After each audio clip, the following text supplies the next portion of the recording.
ദൈവതിരുനാമം മഹത്വപ്പെടുമാറാകട്ടെ. കർത്താവിൽ അനുഗ്രഹീതരെ, പരിശുദ്ധമായ വലിയ നോമ്പിൻ്റെ ശ്രേഷ്ഠമായ ദിനങ്ങളിലൂടെയാണ് നാം യാത്ര ചെയ്യുന്നത്. അനുതാപത്തിൻ്റെയും അർപ്പണത്തിൻ്റെയും അനുരഞ്ജനത്തിൻ്റെയും ശ്രേഷ്ഠമായ നാളുകൾ. റഷ്യൻ പിതാവായ തെയോഫാൻ ദ റിക്ലൂസ് അദ്ദേഹം പ്രാർത്ഥനയെ പറ്റി ഇപ്രകാരമാണ് പറഞ്ഞിരിക്കുന്നത്: പ്രാർത്ഥന എന്നത് ആത്മാവിൻ്റെ ഭക്ഷണമാണ്. നമ്മുടെ ജീവിതത്തിൽ നമ്മുടെ ആത്മാവ് നിലനിൽക്കുന്നു എന്നുള്ളതിൻ്റെ അർത്ഥമാണ് നമ്മുടെ പ്രാർത്ഥന ജീവിതം എന്നുള്ളത്. ഈ പരിശുദ്ധമായ വലിയ നോമ്പിൽ ദൈവത്തോട് നമുക്ക് പ്രാർത്ഥിക്കാം. ദൈവമേ, യഥാർത്ഥമായ പരിശുദ്ധ നോമ്പ് ഞങ്ങളെ പരിശീലിപ്പിക്കണമേ എന്ന് നമുക്ക് പ്രാർത്ഥിക്കാം. മറ്റൊരു ചിന്തകൻ പരിശുദ്ധ നോമ്പിനെ പറ്റി ഇപ്രകാരം പറയുന്നു: Lent is a time to slow down, to listen and to pray. ഈ ലോകത്തിൻ്റെ കുത്തൊഴുക്കുകളിൽ വളരെ കാര്യമായി ഈ ലോകം ഓടിക്കൊണ്ടിരിക്കുമ്പോൾ നമ്മുടെ ആത്മാവിനെ ഒന്ന് ശാന്തമായി, നമ്മുടെ ജീവിതത്തിൻ്റെ വേഗത അല്പം കുറച്ച് ദൈവസന്നിധിയിലിരിക്കുന്ന ഒരു ശ്രേഷ്ഠമായ അനുഭവമാണ് ഈ പരിശുദ്ധമായ വലിയ നോമ്പ്. ഈ നോമ്പിന്റെ 2 ആഴ്ചകൾ പിന്നിട്ട് 3-ാമത്തെ ആഴ്ചയിലേക്ക് നാം പ്രവേശിക്കുകയാണ്. ഇന്നത്തെ ഈ 3-ാമത്തെ ഞായറാഴ്ചയിൽ പരിശുദ്ധ പിതാക്കന്മാർ നമുക്കായി ഒരുക്കിയിരിക്കുന്ന വേദഭാഗം വിശുദ്ധനായ മർക്കോസിന്റെ സുവിശേഷം 2-ാം അധ്യായം 1 മുതൽ 12 വരെയുള്ള വാക്യങ്ങളാണ്. വളരെ പരിചിതമായ ഒരു വേദഭാഗം. യേശു തമ്പുരാൻ കഫർനഹൂമിലെ ഒരു വീട്ടിൽ പ്രസംഗിച്ചു കൊണ്ടിരിക്കുമ്പോൾ 4 പേർ ഒരു പക്ഷപാത രോഗിയെ ചുമന്നുകൊണ്ട്, ഒരു കട്ടിലിൽ ചുമന്നുകൊണ്ട് ദൈവത്തിന്റെ അടുക്കിലേക്ക് മേൽക്കൂര പൊളിച്ച് ഇറക്കി കൊണ്ടുവരുന്ന ഒരു സംഭവം. അവിടെ യേശു തമ്പുരാൻ അവന്റെ പാപവും രോഗവും സൗഖ്യമാക്കും. ഈ വേദഭാഗത്തിലൂടെ 3 മനുഷ്യ സ്വഭാവങ്ങളെ ചൂണ്ടിക്കാട്ടുവാനായിട്ടാണ് ഞാൻ ആഗ്രഹിക്കുന്നത്. ഒന്നാമതായിട്ട്, പക്ഷപാത രോഗിയെ ചുമന്നുകൊണ്ടുവന്ന 4 പേർ. അവരുടെ ജീവിതത്തിൽ 4 ദൈവികമായ ഗുണങ്ങളുള്ളത് കൊണ്ടാണ് അവർക്ക് ദൈവത്തിന്റെ സന്നിധിയിലേക്ക് ഒരു മനുഷ്യനെ വഴികാട്ടി കൊണ്ടുവരുവാനായിട്ട് ഇടയായത്. ഒന്നാമതായി അവന്റെ ജീവിതത്തിൽ സ്നേഹമുണ്ടായിരുന്നു. 2-ാമതായി വിശ്വാസത്തിന്റെ അനുഭവം അവരുടെ ജീവിതത്തിൽ ഉണ്ടായിരുന്നു. 3-ാമതായി പ്രത്യാശയുടെ അനുഭവം അവരുടെ ജീവിതത്തിൽ ഉണ്ടായിരുന്നു. 4-ാമതായി ക്ഷമയുടെ അനുഭവം അവരുടെ ജീവിതത്തിൽ ഉണ്ടായിരുന്നു. ഈ 4 സൽഗുണങ്ങൾ ഒന്നിച്ചു ചേർന്നപ്പോൾ അതൊരു അത്ഭുതത്തിലേക്ക്, സൗഖ്യത്തിലേക്ക് വഴി തുറക്കുവാനായിട്ട് ഇടയായിരിക്കുകയാണ്. ഇവർക്ക് യാതൊരു വിധമായ ലാഭവുമില്ല, എങ്കിലും ദൈവത്തിന്റെ സന്നിധിയിലേക്ക് ഈ രോഗത്തിൽ കടന്നിരുന്ന മനുഷ്യനെ ദൈവത്തിന്റെ സന്നിധിയിലേക്ക് നയിച്ചു കൊണ്ടുവരികയാണ്. നമ്മുടെ ജീവിതത്തിലും ചില ഉത്തരവാദിത്തങ്ങളുണ്ട്. പൂർണ്ണമായി തളർന്നു കിടക്കുന്ന, ആത്മീകമായ അലസത പ്രാപിച്ചിരിക്കുന്ന ഒരു സമൂഹത്തെ ദൈവസന്നിധിയിലേക്ക് കൊണ്ടുവരുവാനുള്ള ഒരു വലിയ ദൗത്യം നമ്മുടെ ജീവിതത്തിലുണ്ട്.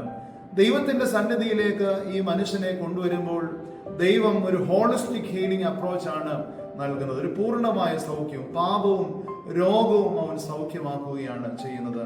തീർച്ചയായിട്ടും നമ്മുടെ ജീവിതത്തിൽ പൂർണ്ണമായ പാപമോചനത്തിലേക്കും രോഗത്തിന്റെ അനുഭവത്തിൽ നിന്നുള്ള സൗഖ്യത്തിലേക്കും നമ്മെ നയിക്കുവാനായിട്ട് ഈ പരിശുദ്ധമായ നോമ്പിൽ ഇടയാകണം. അതോടൊപ്പം തന്നെ ഈ പരിശുദ്ധമായ മാമോദീസയുടെ ഒരു സൂചന ഇവിടെ ഒരു നൽകുന്നുണ്ട്. ഒരു പൈതലിനെ തലതൊടുന്ന ആളിലൂടെ എപ്രകാരം പാപമോചനവും അത് ലഭിക്കുന്നുവെന്നുള്ളത് ഇവിടെ സൂചകമാവുകയാണ്. ഇവിടെ 4 പേർ വിശ്വാസത്തോടുകൂടി ദൈവസന്നിധിയിലേക്ക് ഒരു മനുഷ്യനെ കൊണ്ടുവരുമ്പോൾ അവൻ പൂർണ്ണമായ പാപമോചനത്തിലേക്ക്, സൗഖ്യത്തിലേക്ക് കടക്കുകയാണ്. അതുകൊണ്ട് അങ്ങനെ ഒരു സൂചന കൂടി ഇവിടെ കാണുവാനായി സാധിക്കുന്നുണ്ട്.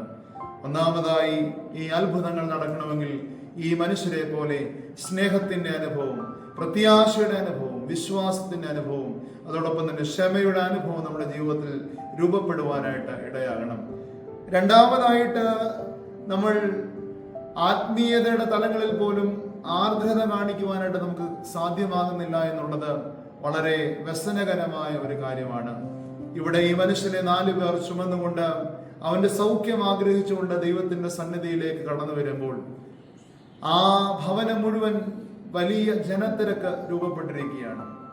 അവിടെ ചില തടസ്സമായിട്ട് ഇവനെ കൊണ്ടുവരുന്ന സമയത്ത് ഒരു രീതിയിലും മാറിക്കൊടുക്കുവാനായിട്ട് ഒരു മനുഷ്യനും ആഗ്രഹിക്കുന്നില്ല, അതിനുവേണ്ടി സഹകരിക്കുന്നില്ല. ഈ ഭവനത്തിന്റെ മേൽക്കൂര പൊളിക്കുന്ന സമയത്തും അതിന്റെ തുടക്കമായിട്ടുള്ള സമയങ്ങളിലൊക്കെയും ഇങ്ങനെയുള്ള പ്രവർത്തനങ്ങളിലൊക്കെ അവർ ഏർപ്പെടുമ്പോഴും ആരുടെയും ഒരു സഹകരണം അവിടെ ഉണ്ടാകുന്നില്ല. അത് യഥാർത്ഥത്തിൽ ഇന്നത്തെ ആത്മീക ജീവിതത്തിലുമുണ്ട്. നമ്മുടെ ദേവാലയങ്ങളിൽ പോലും അകത്തേക്ക് പ്രവേശിക്കുവാനായിട്ട് ആഗ്രഹിച്ചുകൊണ്ട് വരുന്ന പലരുടെയും മുമ്പിൽ നാം ചില തടസ്സങ്ങളായി ചിലപ്പോഴൊക്കെ രൂപപ്പെടാറുണ്ട്. അതുകൊണ്ട് നമ്മുടെ ജീവിതത്തിൽ നമ്മളൊരു പ്രതിബന്ധമായിട്ട് മറ്റുള്ളവരുടെ ജീവിതത്തിൽ ഈ ആത്മീക ലോകത്തിൽ നിൽക്കുവാനായിട്ട് ഇടയാകരുത്.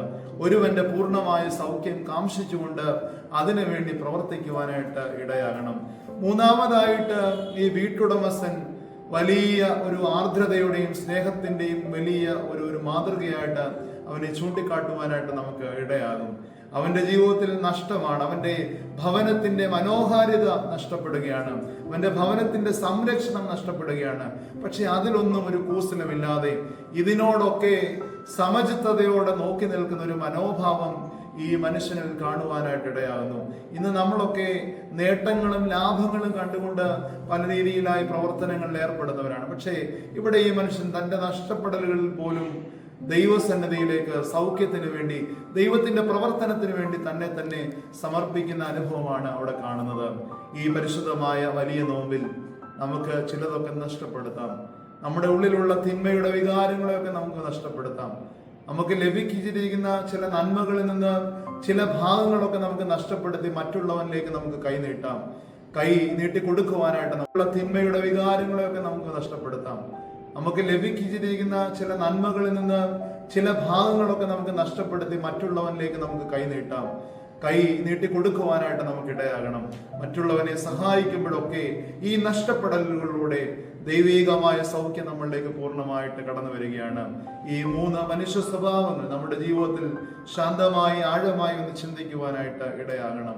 ഒന്ന്, ഈ സ്നേഹത്തിന്റെയും പ്രത്യാശയുടെയും വിശ്വാസത്തിന്റെയും ക്ഷമയുടെയും പ്രതീകം നമ്മുടെ ജീവിതത്തിൽ രൂപപ്പെടുമ്പോൾ ഈ അത്ഭുതം നമ്മുടെ ജീവിതത്തിൽ നടത്തപ്പെടും. രണ്ടാമതായിട്ട്, നമ്മുടെ മുമ്പാകെ നമ്മൾ മറ്റുള്ളവർക്കൊരു തടസ്സമാകുവാനായിട്ടുള്ള ഒരു പ്രതിബന്ധമായിട്ട് നിൽക്കുവാനായിട്ടുള്ള ആത്മീക ജീവിതത്തിൽ അനേകരെ ദൈവത്തിലേക്ക് ആകർഷണപ്പെടുത്തുവാനായിട്ട് ഈ നോമ്പിൽ നമുക്ക് ഇടയാകണം. മൂന്നാമതായിട്ട്, ഈ ഒരു വീട്ടുടമസ്ഥനെ പോലെ നമ്മുടെ ആർദ്രതയും കരുണയും ഒക്കെ നമ്മുടെ നഷ്ടങ്ങളൊന്നുമല്ല, നമ്മൾ മറ്റുള്ളവരുടെ സൗഖ്യത്തിന് വേണ്ടി നമ്മുടെ പ്രവർത്തനങ്ങൾ രൂപപ്പെടുത്തുവാനായിട്ട് ഇടയാകണം.